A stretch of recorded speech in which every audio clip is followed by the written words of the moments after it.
Hebreus 7. Porque este Melquisedeque, que era rei de Salém, sacerdote do Deus Altíssimo, e que saiu ao encontro de Abraão quando ele regressava da matança dos reis, e o abençoou. A quem também Abraão deu o dízimo de tudo, e primeiramente é, por interpretação, rei de justiça, e depois também rei de Salém, que é rei de paz. Sem pai, sem mãe, sem genealogia, não tendo princípio de dias nem fim de vida, mas sendo feito semelhante ao Filho de Deus, permanece sacerdote para sempre. Considerai, pois, quão grande era este, a quem até o patriarca Abraão deu os dízimos dos despojos. E os que dentre os filhos de Levi recebem o sacerdócio têm ordem, segundo a lei, de tomar o dízimo do povo, isto é, de seus irmãos, ainda que tenham saído dos lombos de Abraão. Mas aquele, cuja genealogia não é contada entre eles, tomou dízimos de Abraão, e abençoou o que tinha as promessas. Ora, sem contradição alguma, o menor é abençoado pelo maior. E aqui certamente tomam dízimos homens que morrem, ali, porém, aquele de quem se testifica que vive. E, por assim dizer, por meio de Abraão, até Levi, que recebe dízimos, pagou dízimos. Porque ainda ele estava nos lombos de seu pai quando Melquisedeque lhe saiu ao encontro. De sorte que, se a perfeição fosse pelo sacerdócio levítico, por que sob ele o povo recebeu a lei, que necessidade havia logo de que outro sacerdote se levantasse, segundo a ordem de Melquisedeque, e não fosse chamado segundo a ordem de Arão? Porque, mudando-se o sacerdócio, necessariamente se faz também mudança da lei.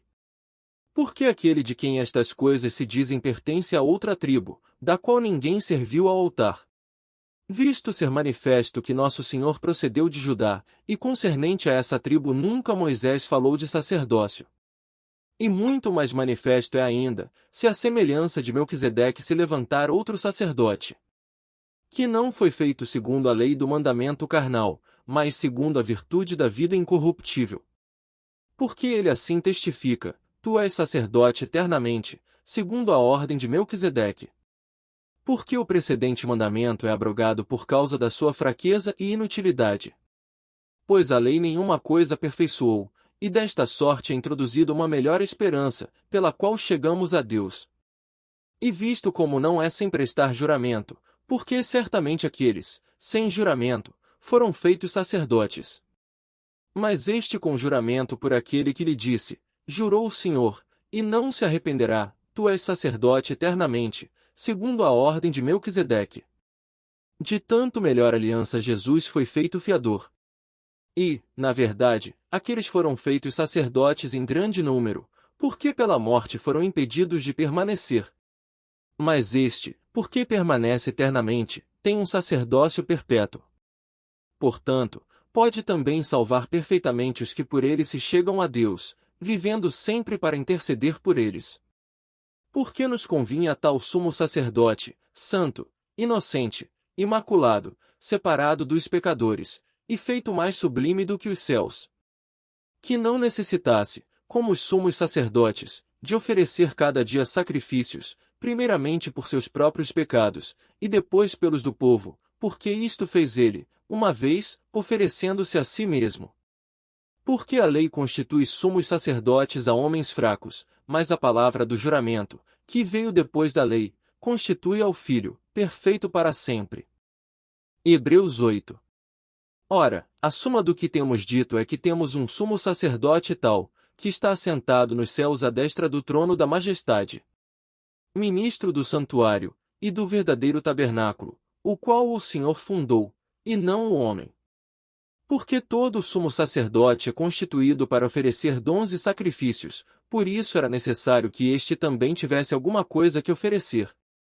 Ora, se ele estivesse na terra, nem tão pouco sacerdote seria, havendo ainda sacerdotes que oferecem dons segundo a lei, os quais servem de exemplo e sombra das coisas celestiais, como Moisés divinamente foi avisado, estando já para acabar o tabernáculo, porque foi dito: olha, faze tudo conforme o modelo que no monte se te mostrou. Mas agora alcançou ele ministério tanto mais excelente, quanto é mediador de uma melhor aliança que está confirmada em melhores promessas.